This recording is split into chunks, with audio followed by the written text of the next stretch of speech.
Okay, so here we go. This is gonna cover jurisdiction and the constitution and the parliament and the tribes and federal and what's going on here in Australia. Like Google is blocking your ability to get data. So 1975, the Australian Constitution crisis, also known as dismissal, is culminated on the 11th of November 1975 with the dismissal of the Prime Minister Gough Whitlam of the Australian Labor Party by the Governor General Sir John Kerr, who then commissioned the opposition leader Malcolm Fraser of the Liberal Party as Prime Minister. It has been described as the greatest political constitutional crisis in Australian history. Now, the Labor Party came to power in 1972, ending a 23-year reign of the Liberal Party. Labor won the majority 67-58, but faced a hostile Senate. So that gives you an idea that effectively this is a coup d'etat because the Queen is Gotha Saxe-Coburg. She's not British. It's a Germanic, Yiddish, money-lending sort of control of since 1066. And effectively the constitution is invalid. The New South Wales federal and state constitutions are invalid. It's all based on fraud. If you look up the Acts Interpretation Act of the Constitution of the Commonwealth of Australia, 1901, it actually says Australia is Coast Islands, Torres Strait Island, Norfolk Island, and no other external territory. So inclusia exclusia maxim, that means that the tribal land that I'm standing on, or tribal ground that I'm standing on, is not Australia. And then if you go to the Family Law Court Act, it says Australia is Norfolk Island. So we know that where we're standing is not fucking Norfolk Island. So now I'm going to go and play this very quick clip. And I'll just play this in only a few seconds. And I've got lots of sound bites, so I'll just play this now. Towards the rich planet Starship, broadcasting from North. Oh yeah, this guy does a lot of clips about aliens, Sumerian gods, all this kind of stuff. A lot of people laugh and go, that's not, he's lost his credibility. Well, NASA is spending $100 million trying to talk to aliens, the Sumerian gods that are going to be coming back pretty soon. And some people reckon they're still here on the planet. The Queen sits on the throne, and throne means thrown out of heaven. The Pacific, take the sea off, means pacify. So they pacified the planet, causing the Great Flood. Some say it was a polar shift, but the Hawaiians were told that the gods came down and said that go to the Arctic. Now, if you look at the globe map, Hawaii is nowhere near the Arctic, but on the flat Earth map, it's the closest point because they're out in the middle of the Pacific, and the nearest island is straight north. So have a listen.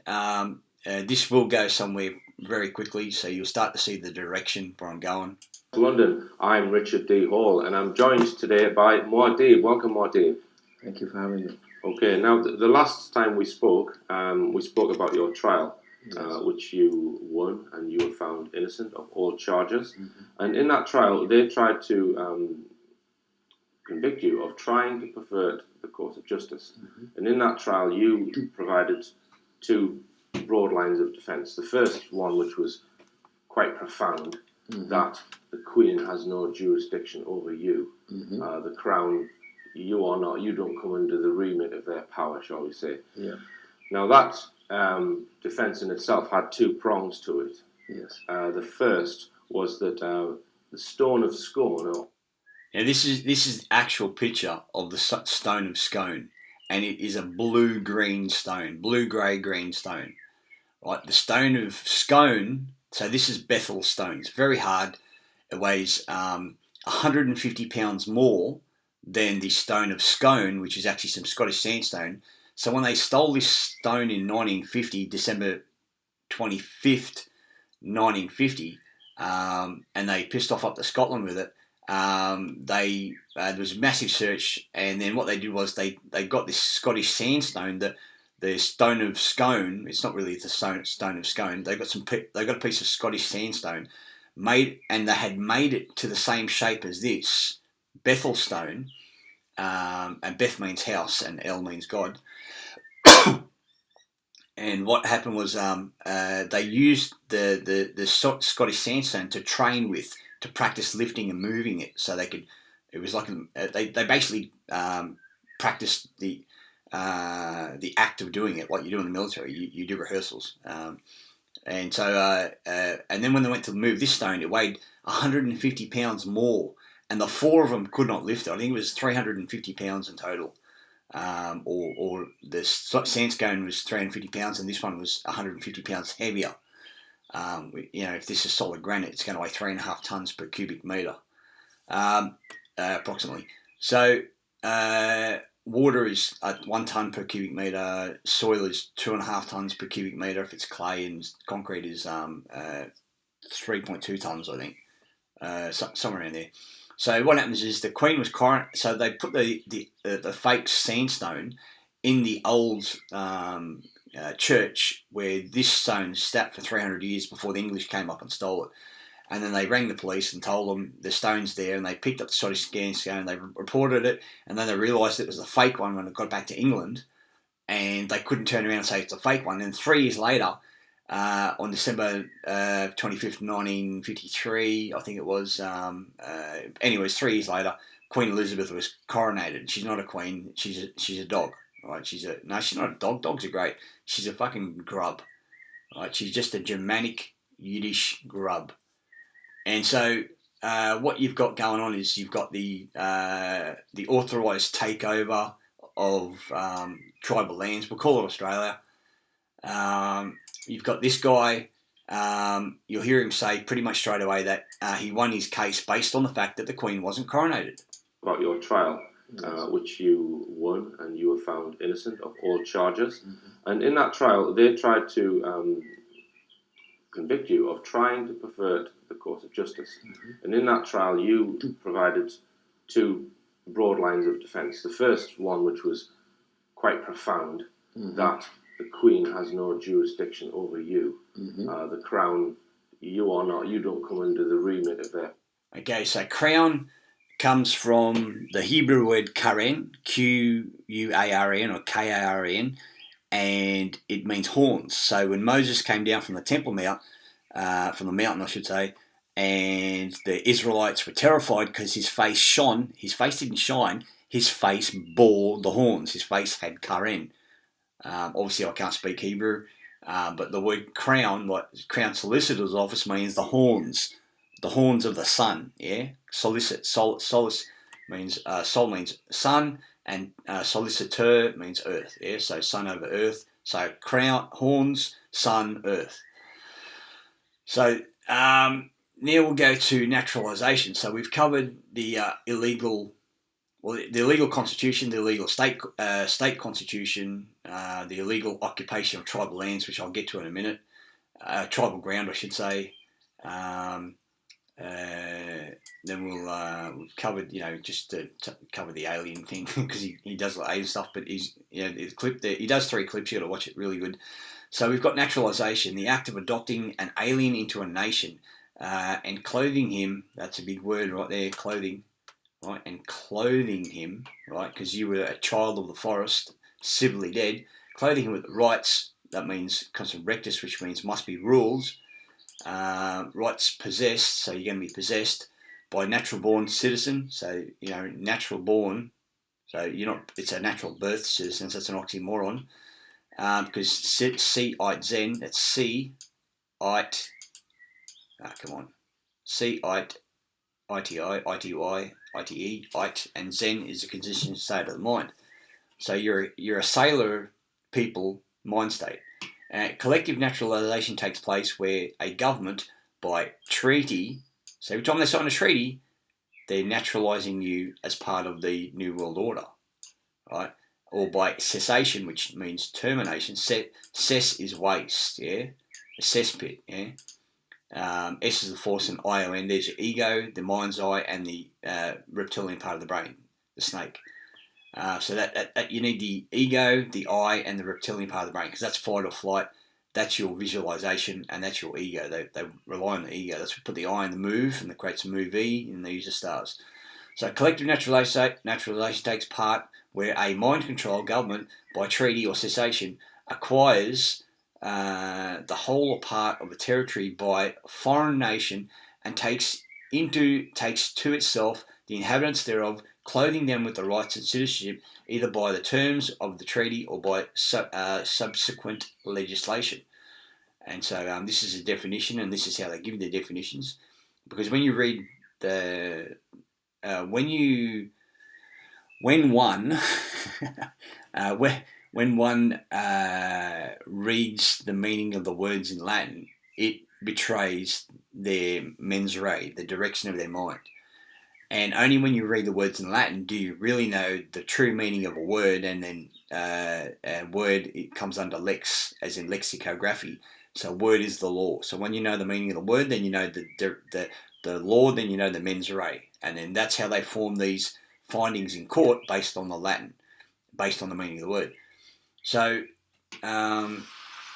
you've got the illegal sacking of the illegal government.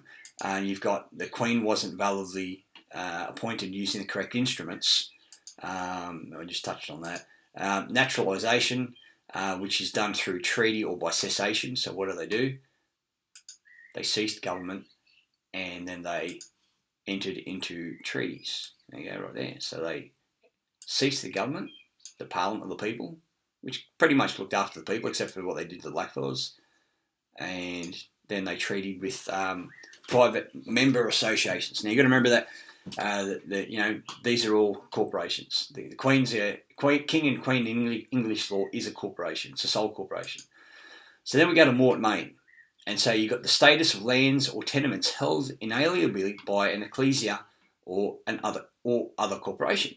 Okay, so inclusio, exclusio, or other. So it's telling you that ecclesia is a corporation, and there is another type of corporation that can hold lands and tenements inalienably, and that is a sole corporation sole.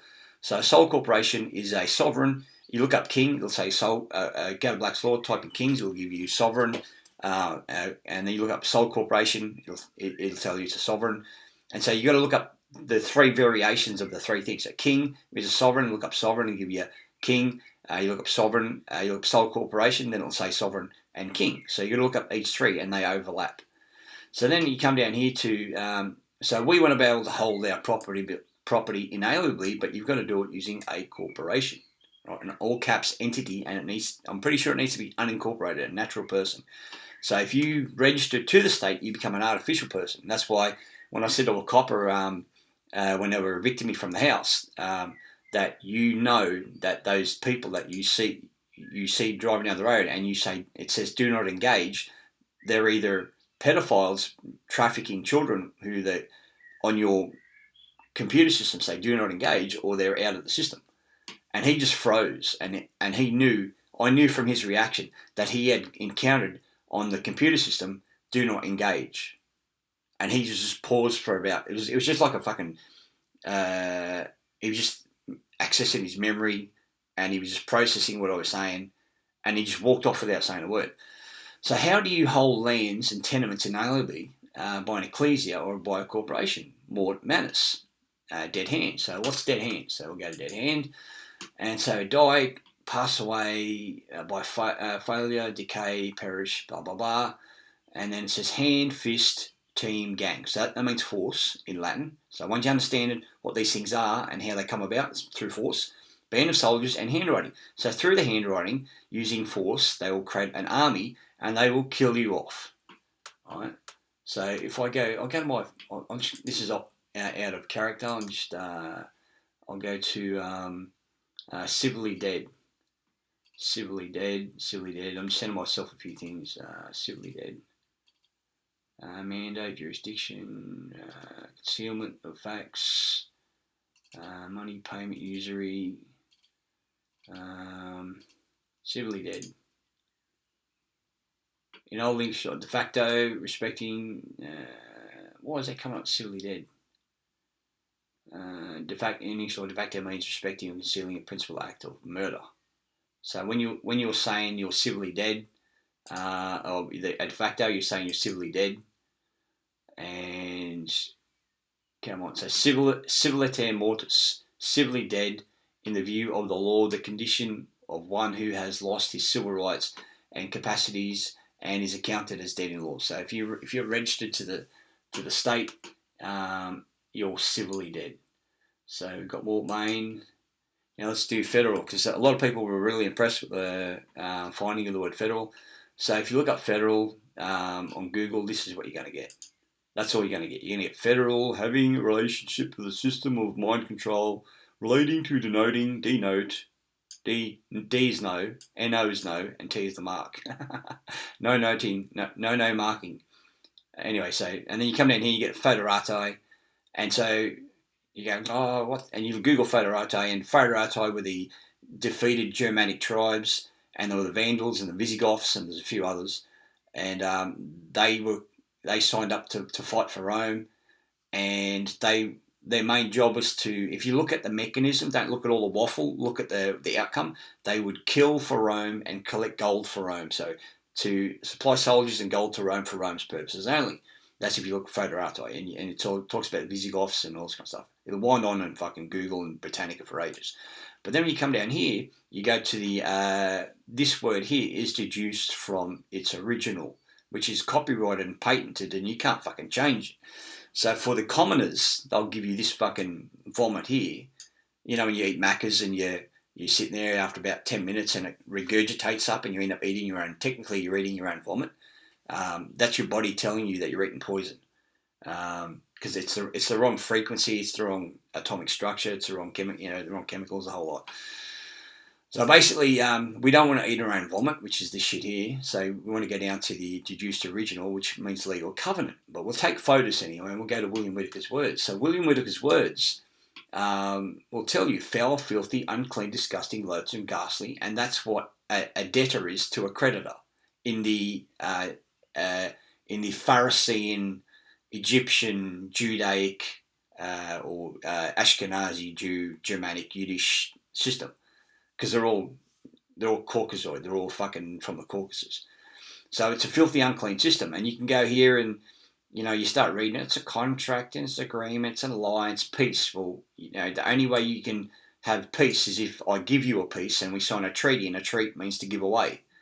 Yeah, so you have to give away part of your equity, and then they'll give you a peace. And when you give them a peace in a treaty, you give them a treat and a peace, then they leave you alone. And not really, they poison your water and they fucking torture you. And then they get you to mar and rage. Yeah, and marriage bond, yeah. Bond is a debt, is a pledge. And then you're in the underworld because you're the debtor, right? And then you have to mission, right? And then there's a bond, and you're tied because they put a tie on you. They put handcuffs, cuffs. They shoe the animal, and then imposed by nature, fate. When Caesar so fated, a woman would be subjected to the act of childbirth, and the baby was cut from her womb. So if you went through childbirth, you're a child and you're birthed, then you underwent a caesarean section, and you were birthed into the underworld. And so now we've covered the Constitution, the illegal sacking of the illegal occupation. The Queen is not proclamated. She wasn't done using the correct instruments. We know that naturalisation is done through treaty and cessation, and is an acquisition. That's fucking commerce. And then Mort Main, so they're holding the property under Mort Main, which means the dead hand. So dead corporations are non-living, and it's the hand. And basically they use the writings and use soldiers to kill you off under force of threat and treaty, and there it is there. Then you got Latin, which is foedus. Then you see foedus, which is a dirty, filthy contract, because you're the dirty, filthy debtor. You're birthed in the underworld. Now we'll type in Mark Mercury, because he's a linchpin in all this, and I'm about to cover one of the greatest speeches I've ever, with respect to Australian law. I'm not a fanboy of Mark Mercury, but I've got a lot of... with what he said and the way he structured his presentation, this is probably one of the best presentations you're ever going to see in your life. So you click on Freedom Summit Market Mercury on Facebook, and I've already clicked on it. So and you click on that, and then you get that. It's been deleted. Right, so we come back here, and then you got Northern Rivers. There's nothing there. He's got a couple of clips that don't do. He just touches on stuff. Right. So if you come down here, you got 1, 2, 3, 4, 5. This one here is he's a sovereign citizen, discrediting him, and talks about how he's lost 2 cases. You're never going to win in their court. I was told by an ecclesiastical notary, you're never going to win in their court when you go up against them. So therefore, there's no, as you know it, there is no law, there is no justice in the common sense of the word. But law is shepherd, comes from elders of shepherd, which comes from Sephardic, which means Jew. A is the alpha and W is the water. So the Jew, alpha, water. So it's shipping. They're merchants. So then you come down here, sovereignty, and then after 6 there's nothing. You click on 2, 3, 4, there's nothing, right? So I've showed you that I can't find the Freedom Summit clip. It's been deleted. And there's just other clips of Mark talking, and there's only 7 references to Mark Mercury, even though there's been hundreds of clips being posted all over the internet. So that's Freedom Summit. This is the link, doesn't work. So then I go to Yandex. So on Yandex, Yandex is Russian. So this is a Google version of so it's 1, 2, 3, 4, 5, 6, 7, 8, 9, 10, 11, 12. I think some I might have counted. I'll say 12 here. I won't count that one. 12. So you've got double anyway. Navigating through. So basically, using a Russian search engine, you've got double what Google is supplying. So then we come over here, and this is Mark Mercury Archive. So this other one was Mark Mercury Freedom Summit. So then I go to Mark Mercury Internet Archive, and there's nothing. There's absolutely nothing about Mark Mercury. You can click on these clips, and you'll just get the original Sovereign Trial Federation, Free Man Delusion. So if he's not free, that means he's fucking a slave. It's inclusio exclusio, Max. It's basically mathematics. What you do to the left side, you've got to do the right. So then you type in Mark Mercury Freedom Summit Internet Archive, and this is a YouTube clip, and you get this one, but that's pretty much it, right? And you won't get this one. This is the one we're after, right? So this is what I'm talking about. So we go to here, Freedom Summit, Facebook. That's the same link, but I've got Internet Archive here. This is what I'm talking about. So you've got no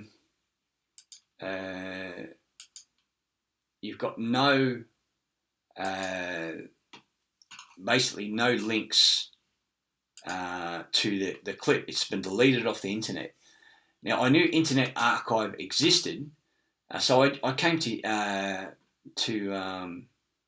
Yandex, and straight away it gave me Freedom Summit highlights. Collaterals Freedom Summit 2014. So I typed in Freedom Summit 2014, and it gave me this, and I just went down to number 5 and Mark Mercury.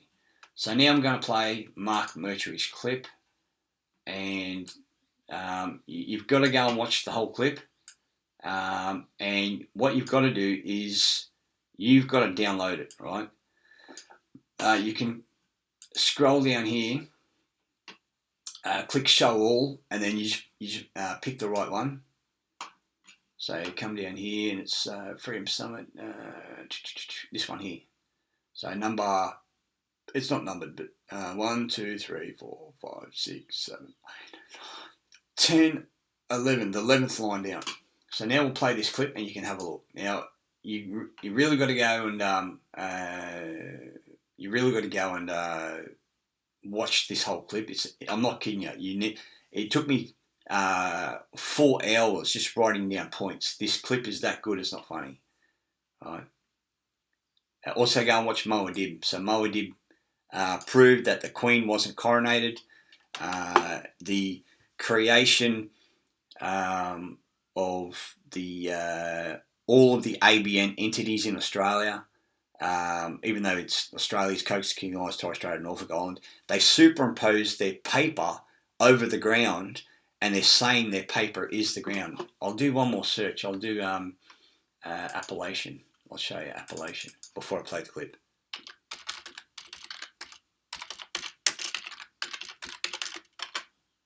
Appellation, and so we want. See, I'll just show you again. So that you're not meant to see what appellation is, right? So it gives you the distraction here. But when you go to the origin, remember it's all copyrighted and patented. So we'll take appellare. Copy appellare. We'll go right here. You're gonna like this. So appellare. So you go appello. So there's the Eve took the apple. Eve took the apple, and she took a piece of the apple. She didn't take the whole apple, right? She took a bite of the apple. What's a byte?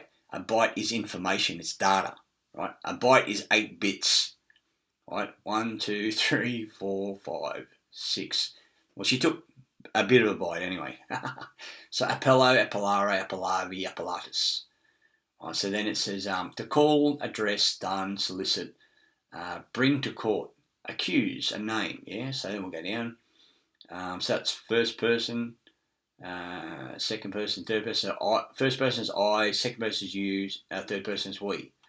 I'm pretty sure. So appello, appellare, appulli, appellusis. So drive to, move to, bring along, force towards, put ashore at land. At land. Put ashore. Well, we know what the shore is. So non-shore is the land, and land is the ship. Because you're in a friendship, you're in a citizenship, you're in a relationship, right? You're on a fucking ship. Aussie. AUSSIE. Sea. AU is gold and SSIE is the sea. And then you're a mate on a ship's mate, right? So now you know that the land is a ship, and now I'm going to play Mark Mercury's clip, and you'll know that what he says is, like, this is one of the guys, I was doing the Lex, and I said to a guy in Queensland, like, he'd used the word hereditaments and corporal hereditaments, and I haven't spoken this speak in a while.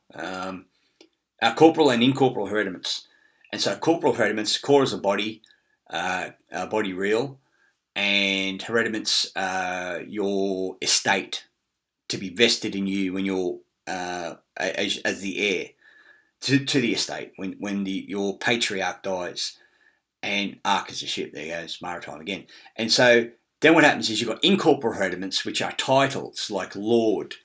So incorporal, in means no, core is a body real, corporal means a body real. So I was saying to this guy in Queensland that, you know, I'm just having trouble. There's got to be a structure there to how the word is formed and what it means, and the structure will be there so you can actually read the word without actually going and having to look it up. And he said, oh, you're crazy, you know. And honestly, I'm 50-50 whether he's a fucking handler and he was just wasting my time and charging me money for fucking teaching me 50% bullshit, 50% legit stuff. But I knew I was onto something. And this guy, Mark Mercury, he was the one who confirmed it when he said Indigenous, Aboriginal, and it was like, fuck, that was it. I was already breaking up the words, doing the prefixes and suffixes, but this guy confirmed it. And unfortunately, he uses the word original. So original comes from origine, which means the Rh negative blood group. And it comes from the word origine, comes from the word origin, and origin comes from the word Orion.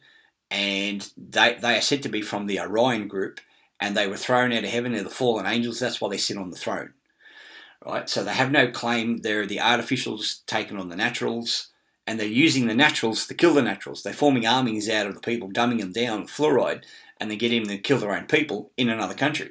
So you can't get your own people to kill your flesh and blood in your country, so you send them off to the other country to kill their people in that country, and then they send theirs over to your country and kill your people. It's fucking, it's so simple, it's not even funny. I call it the O'Shea effect. There's this guy I was going to school with, and he'd walk up to one of his mates and say, Joe reckons he can beat you in a fight. And next minute, this guy's coming up to me and said, oh, you know, you reckon you beat me in a fight? I said, what do you mean? And he goes, I said, I didn't say that. and the ego would kick in, and then I say, I probably could, but I didn't say that. And then we're getting in a fight, and then it happened a second time. And then I said, well, who said that? And he goes, what do you mean? So whoever said it wants you and me to fight, and wants you to get punched in the face, and wants me to get punched in the face. Let's go punch him in the face. And then he turned around and said it was old mate O'Shea, and so then we went and give him a touch-up. Right, so this is I call the sovereignty, the movement, the imperialist bullshit. It's the O'Shea effect. That's what I use. I think of it in my head anyway. So I'm going to play this clip, and I'm just going to play 7 minutes, and it's really fucking good. If you're a black fella, you want to pass this on, and I'll put the link up here. I'll put the link in the description. So I'll put that link in the description. I'll put this link in the description, and I'll put this one down here as well. So here we go. I'm going to play the clip. This guy's good. He knows his stuff anyway. Cool. Let's say, for example, that they did take sovereignty over the Darug tribe lands in and around Sydney Basin. The Darug was a completely different, separate, sovereign tribe and nation to all of the other separate, sovereign tribal nations on the continent. To suggest that when they took possession of one portion of land and they assumed sovereignty over all the other nations would be akin to suggesting that when Hitler stormed into Poland, as we're led to believe at the beginning of the Second World War, that he took sovereignty over continental Europe. Just doesn't add up. And we've got to remember that the same laws, the same international law effectively applies now. It's just under a different name. Back then it was called the Law of Nations. Now it's called international law, which is effectively the same thing, just said differently. The facts that prove, not suggest, but prove the Crown or the UK Parliament never took sovereignty over our lands started within 8 years of settlement. The evidence is written into, for example, the Judge Advocate General of the First Fleet, Captain David Collins, in his diary in 1796, stated very clearly that he'd had a conversation with Bennelong, and Bennelong informed him how he still owned his land under hereditary title that had been passed down to him from his father, and that when he died, he was going to pass the land on to his best mate, a bloke by the name of Bygone. It's all recorded. There's no question that it's 1796, the Darug people still maintain sovereignty over their land. So the bullshit by the Crown that they claimed that they took sovereignty in 1780 when they arrived, or 1778. Yeah, I've got to pause it there. So this is why I have trouble with history, right? And I'm not saying these people didn't exist, but bene in Latin means good, and long means time, means a contract, because that's how contracts are measured in time. So you got Bennelong, right, is the key character's name, and then you got Bygone. And what happens when you buy from Rome? When you contract with Rome, you buy. You're in business by sinners, by sins and the essence of, yeah, because it's matter, it's paper. So you got Bennelong, which means good contract, and then you got Bygone, which means if you buy from Rome, you enter into a contract with them, which means you come under their jurisdiction, and whenever you buy something from Rome, everything you had is gone. So you got good contract, and buying, you lose everything. Right? So when you contract with them, you lose everything. And I'm not trying to make this shit up. I'm going to play the clip now. I'll shut up. But yeah, he uses the word land. Land means a ship. You don't go to land. You don't land your electrical equipment. There is no sacred land. You go to ground. You ground electrical equipment, and there is only sacred ground and hallowed ground. Yeah, and you walk barefoot on the ground. So land is a construct and an overlay, and is the paper fiction, the fictio created by the court, to trick you into thinking that the paper controls the ground. And that's when and when you wake up to the fiction, it's called the apocalypse. And apocalypse doesn't mean in the world; it means when mankind wakes up. So when mankind wakes up, that's when they end the civilization. They destroy it. They do a reset, right? And that's what they're doing right now. They did sovereignty in 1780 when they arrived, or 1778. They didn't. They just didn't do it. In 1835 through to 1840, there was a commission of inquiry in the House of Commons, and it was called an inquiry into Aboriginal people where British settlements were made. In that inquiry, there's a report that's freely available if anyone wants it. we can organise to get it to you by email. This report states a number of things, but what it made very, very clear was the fact that the British, at that point in time, had not taken sovereignty nor ownership over the lands. They admitted that they did not have the right to enter into the lands of their neighbours and usurp their sovereignty and take ownership of their lands. They acknowledged that the land was owned by the tribes. They acknowledged this without question.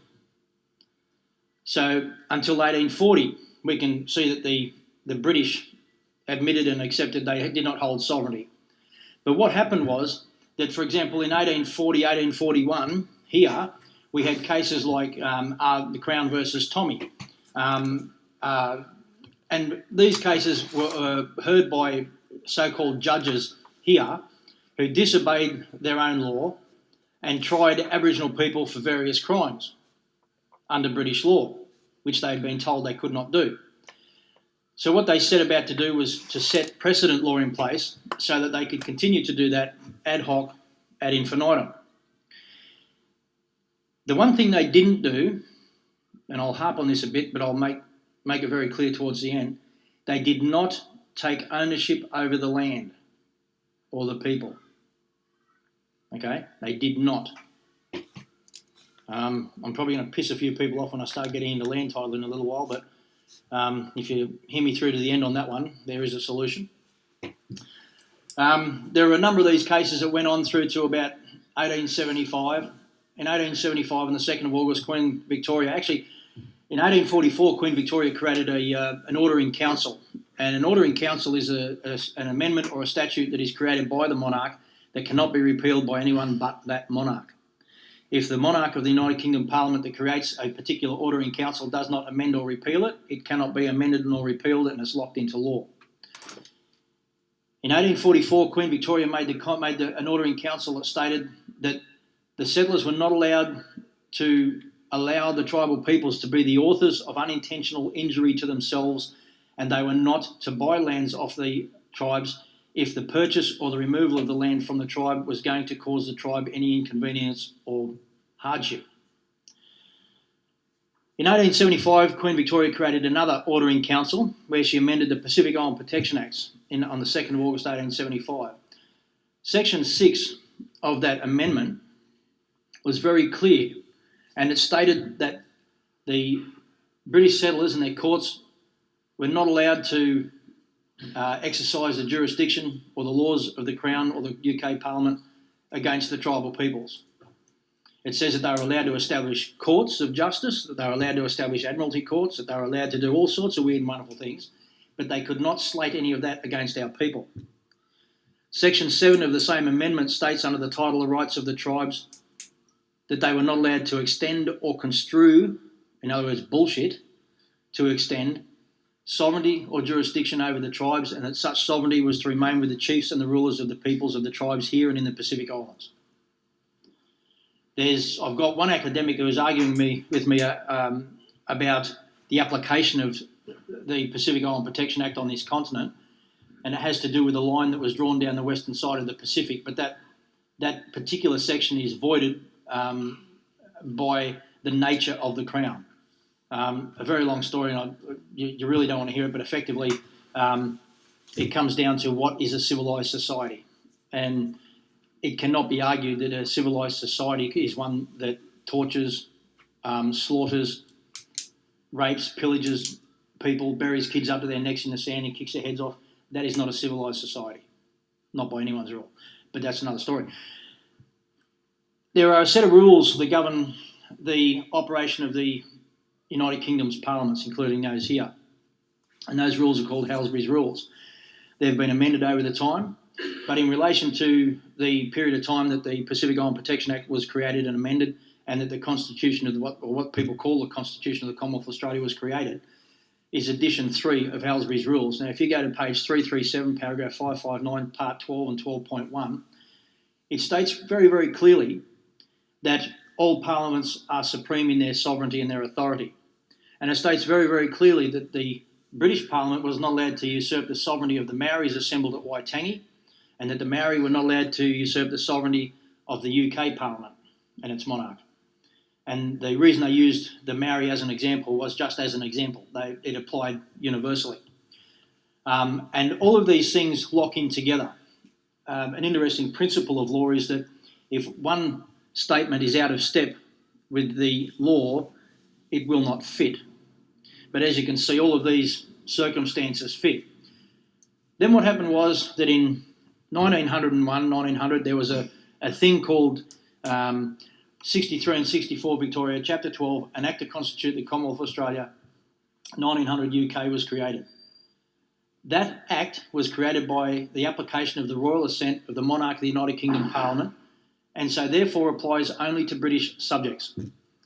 The tribal people at the time of Federation, and up until now, remain in our original capacity of the sovereigns of this land. We are not British subjects. Okay, it's as simple as that. Some people would say, oh, well, you're an Australian citizen. Well, okay, fine, I'm an Australian citizen, but I also reserve my right as I would if I were in someone else's country. If I went to America and became an American citizen, I would also be able to hold dual citizenship. On this land, I hold dual citizenship, for want of a better way of saying it. You might want to say I'm an Australian citizen. Okay, I'll cop that. So long as you understand that I'm also a tribal sovereign on my land. I'm not Yeah, I was only supposed to play 10 minutes to the 10-minute mark, but yeah, you can't be both. You can't be the property of a state and be a king at the same time. A dual citizen is a dually owned property by two private members' associations. If you go to this guy, he actually this is a good clip to watch, by the way. This talks about the aliens and the Aboriginals and the Egyptians and their ships and so on and so forth. But if you go to this clip here, this fella here, he explains the private members associations have got you as their property. Every private member association is created by a Freemasonic lodge. And if you want to know what a sovereign is, I'll type in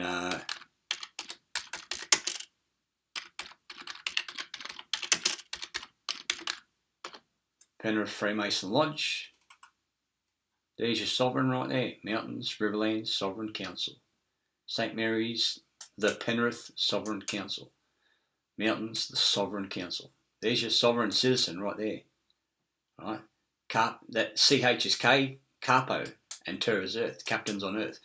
Pharaoh's captains will drown in the sea of mankind. Drown means drunk at the time of the creation of the word. It does not mean drown as in you die in the water. It means drunk. And they are drunk on your stupidity because you are lost for lack of knowledge, right? So am I. I'm learning. So this clip, I wanted to play the 10-minute mark, but it talks about how they're claiming sovereignty based on the fact they kicked the heads off the kids. I'll see if it plays it now. It comes down to what is a civilised society, and it cannot be argued that a civilised society is one that tortures, slaughters, rapes, pillages people, buries kids up to their necks in the sand and kicks their heads off. That is not a civilised society. He's not making shit up there.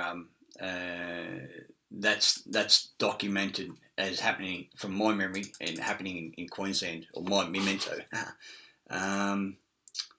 GMMATRIA. So I went through this before, but I want to give you a visual representation. So we've got gematria there, but getting out since Greek, Aramaic, gematria in Latin. So gematria is actually a Latin word. And if you come up here, it'll say the Kabbalistic method of interpreting the Hebrew scriptures by computing the numerical value of words based on the values of their constituent letters, and the letters are based on geometry, and so it's the constituent value of the geometry. Because I'll show you the angles of, just so you can see it, angles of numbers, just so you got a picture.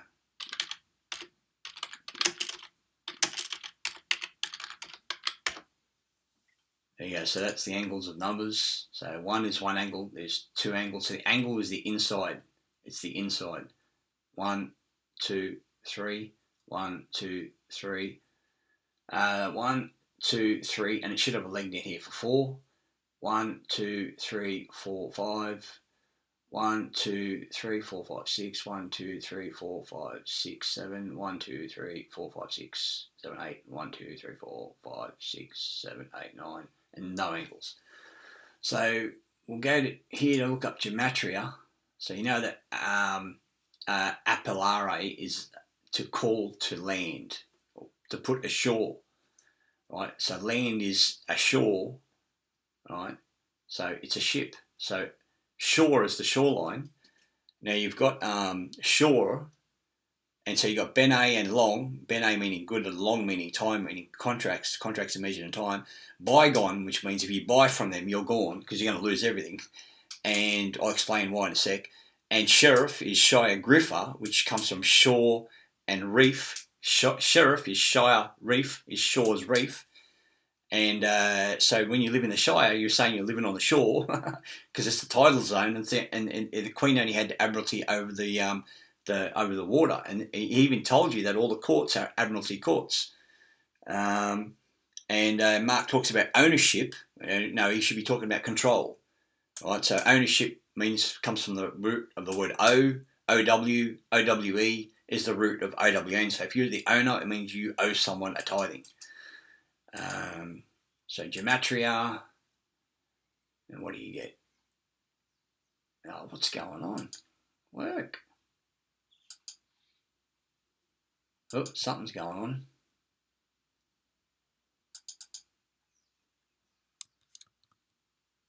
Not working. I'm still recording. Gematria. What's going on? What's going on? What's going on? Sorry. Shouldn't say sorry because it means death. Gematria. Here we go. Oh, it's not showing it. Gematria. Here we go. Gemma, sticking an A in there. Gemma and atria. Gemma, bud, jewel, gem, precious stone. This came up as Gemma atria before, but it's not doing it now. I had to stick in the extra A. So coming to bud, so to create, and a reception hall in Roman house place. Now we'll use Gemma and atri, A-T-R-I. We won't use atrium. So Gemma, G-E-M-M-A-N-A-T-R-I, which is the root of atrium. And now you know it's to bring into bud, so to germinate, so to create. So G-E is the root of G-E-R, as in germinate, as in to create. So it's the creation, it's the bud, it's a gem, it's the fruit, it's the creation to put out, to give out a dark, gloomy, murky, squalid, deadly, terrible, grisly Roman house connected with the underworld. So gematria is the spread of the Kabbalistic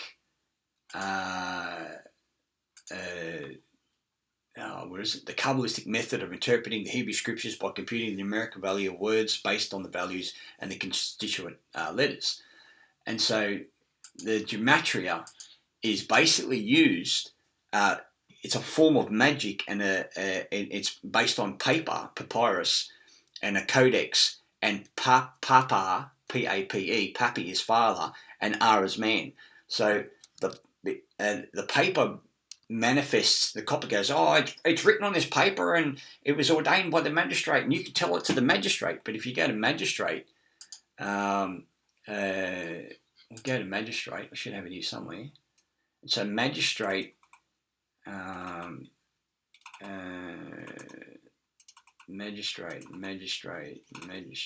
Can anyone see it? Just yell out. Come on, fuck out, magistrate. Where's magistrate? Black means lightning.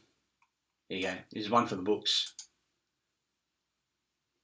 black, B-L-A-C-K, B-L-E-A-K, black, and to become pale, to turn white, right? Black, bleak, bleach. BLA is the root of black, which means to lighten.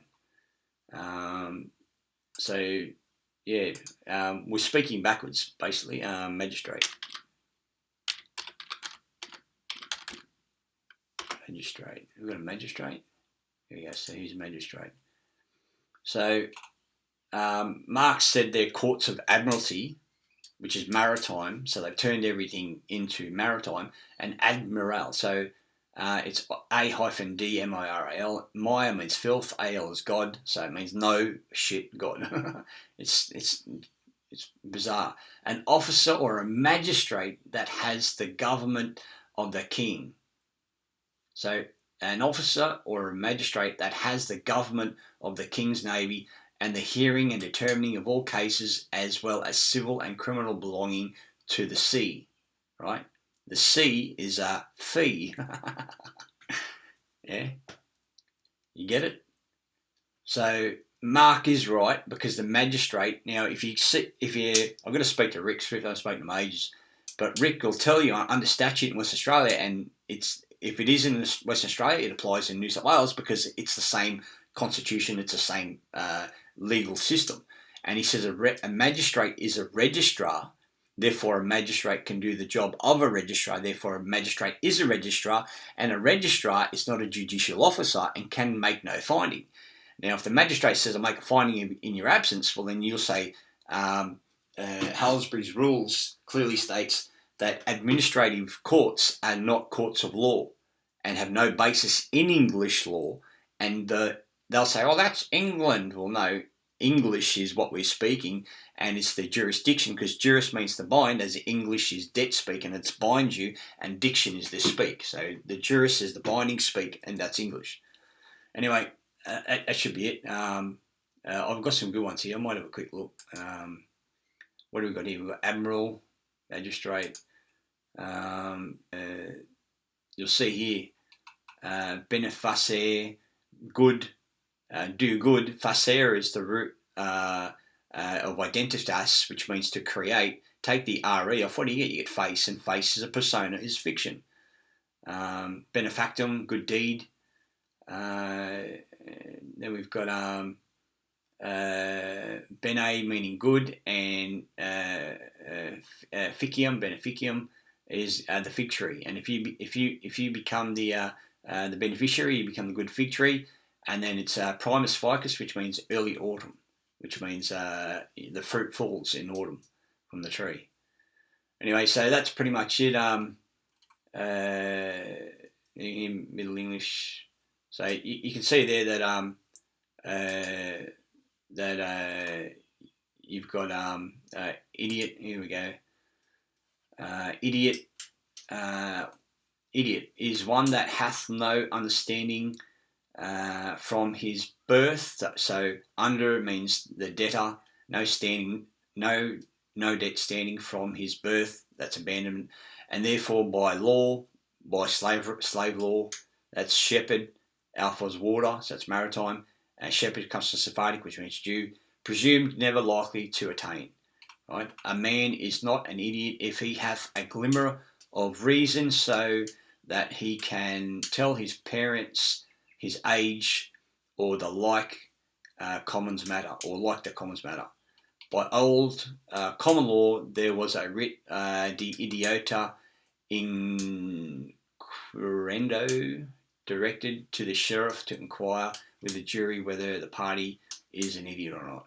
So you can see there that they're using the Latin and the French. We'll go to lean in the car, security 666. I'll just click on this one for a bit of fun. So threefold, evil perception, the New World Order, and UN. So they're telling you it's this year, but it's actually this year. 120-year flood. So you've got the Great Flood of 1812. So you've got the Cester Cave Act of 1666. And then you've got all the words that equal 666.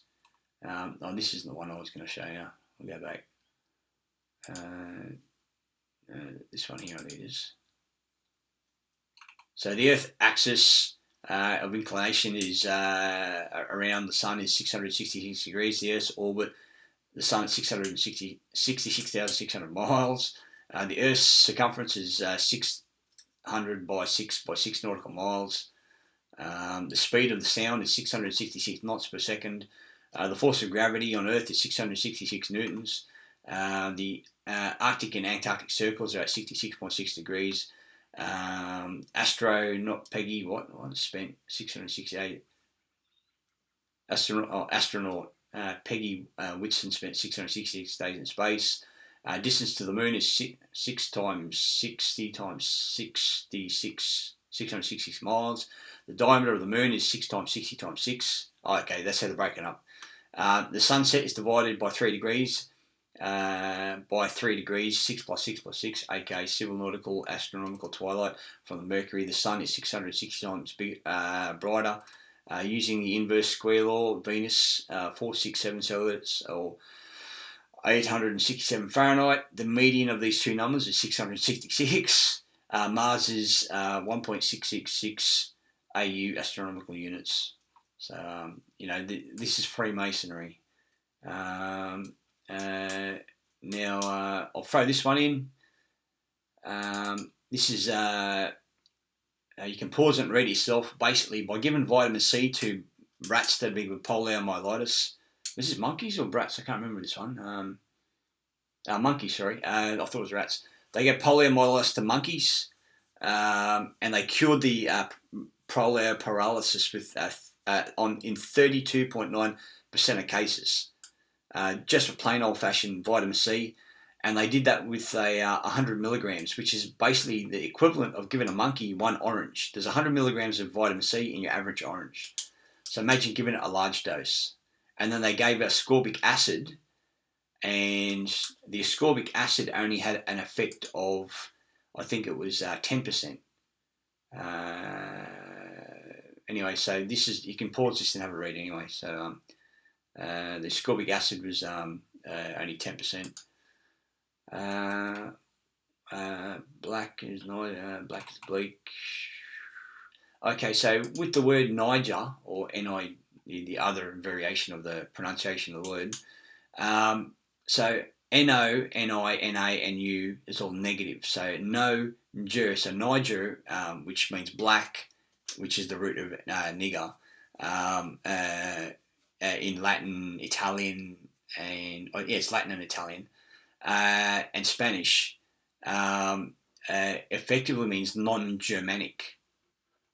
So when you see the word, technically it means non-Germanic. Now, I've got another one here about slavery, and this is in 1670, Virginia passed laws forbidding Negroes from buying white people. That doesn't fit in with history. The statute betrays the true truth of history. Free Negroes bought white people, such as numbered in Louisiana, that the state made it a similar law in 1880. So 1670 in Virginia, Louisiana 1881, white children were kidnapped in the British Isles at the rate of several thousand yearly. In 1700, 1800s, sold into slavery in America and the West Indies. Sometimes they were bootlegged and sold as Negroes. So NE means no, and GRO says GR, says Germanic, right? OES, you got to look up suffix OES. But remember, if you want to see the true meaning of the word and what its lineage is, just remove the vowels. NGR, NIGER. Remove the vowels, and you see Niger is Negro. Phonetically, because this is paper and it's dead, it's non-living. Corporations are dead. And consonant, con means no. Sonant comes from sound, which is sonic. It's the root. Sonant, and sonar. Son is the root of sonic. And ANT is a conditional state. So it's got to be a dead system. So its consonant is no sound state. And sound is the living. Sound is pure energy. And they use paper, the no sound state, the dead state, to steal the living, the ground, yeah? And so Mark Mercury, he says that in order to have a claim over the land, you have to be standing on the land barefoot. You have to be connected to the land spiritually. You have to have laws that govern the land, and your DNA needs to be represented by the soil structure. And he actually says when they do DNA tests on the blacks, they talk about the fact that like the iron, the magnesium, the representation of the structure of the blood is identical to the soil structure. And that's why they put shoes. That's why the Freemasons put shoes in everyone, to break your connection, your earthing out to the ground. So one of the most celebrated cases of white person sold as a Negro was Sully Muller, who was held in servitude in Louisiana for 26 years. Now, I've Googled this, Sully Muller, and you can see it on, Sully Muller.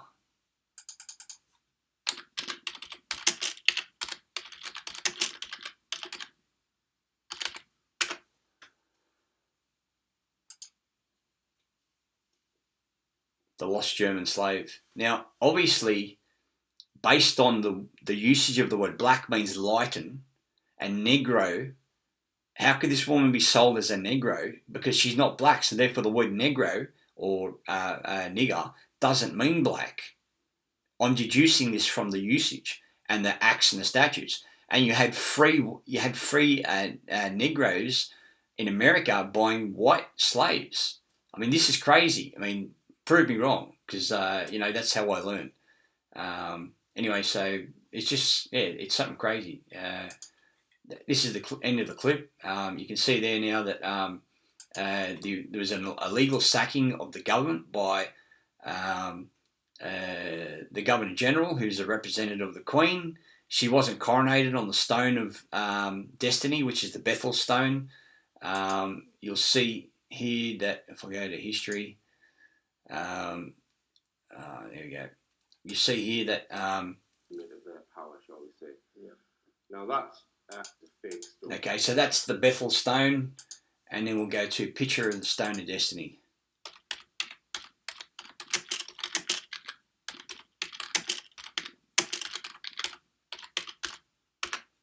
Picture of the Stone of Destiny. Does that look like? That's a pink? Okay, so if you know anything about stone or soil structure or texture, this is what you would call a pink sandstone, right? It's cream in colour. It's got almost very light pinky tones over here, and it's got browny tones over here. But this is a white pink sandstone. Does that look like that? That's fucking green, right? The Queen was not coronated on the Stone of Destiny, on Stone of Destiny movie.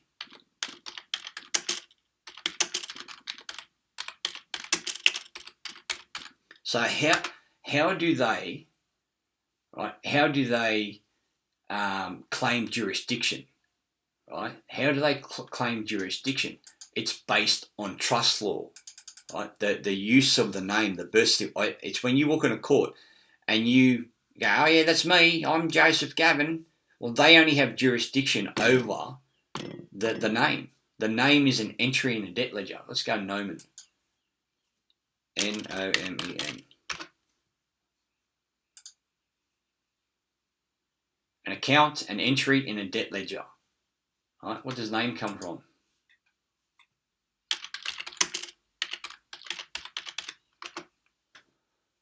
What does name come from? Nomen. It's an entry in a fucking debt ledger. See, it says nothing here. Num. Yeah. So we'll go to num. N-A-M.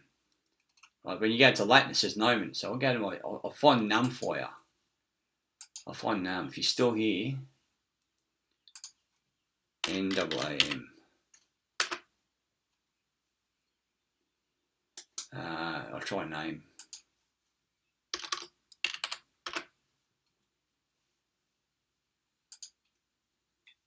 So num, N-A-M, seeth, signifieth, seemeth to come from the Dutch, seemeth, yeah, to come from the Dutch, nem men, so men is the mind and ne is no see mind, nemen, carpio. It signifieth in common law the taking or apprehending of another man's movable goods. So if you name or identify as a name, it means the king, right? Because King, cover the T up, the mark of the alpha, king, taking your property. So if you name something, the king in English law can come and take it, right? And this name is authentically called ether with or mort, quick or dead, accordingly as it was made of dead or quick chattels, lawfully num. Right, so you go back over here, and it's got from the Dutch num, and you come back over here, and then you can see that num is basically signified the taking or apprehending of another man's movable goods. Well, that's slavery, and that's theft. So now you get a comprehension that gematria, which is the alphabet, which is magic, was created to steal your property. Gemmatri. Now, atri is the root of atrium. Basically dark, coloured, gloomy, murky, squalid, terrible, ghastly, connected with the underworld's Roman auction house. Right? We've done coven, C-O-V-E-N. Oh, it didn't come up. I did coven before, and it was spells and magic, or covenant. It might be covenant. Covenant.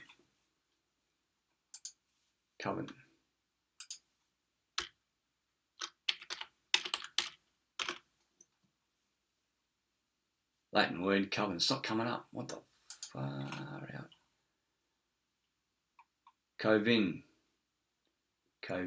I'll try Covin. Anyway, we're going to end it now. So C-O-V-I-N.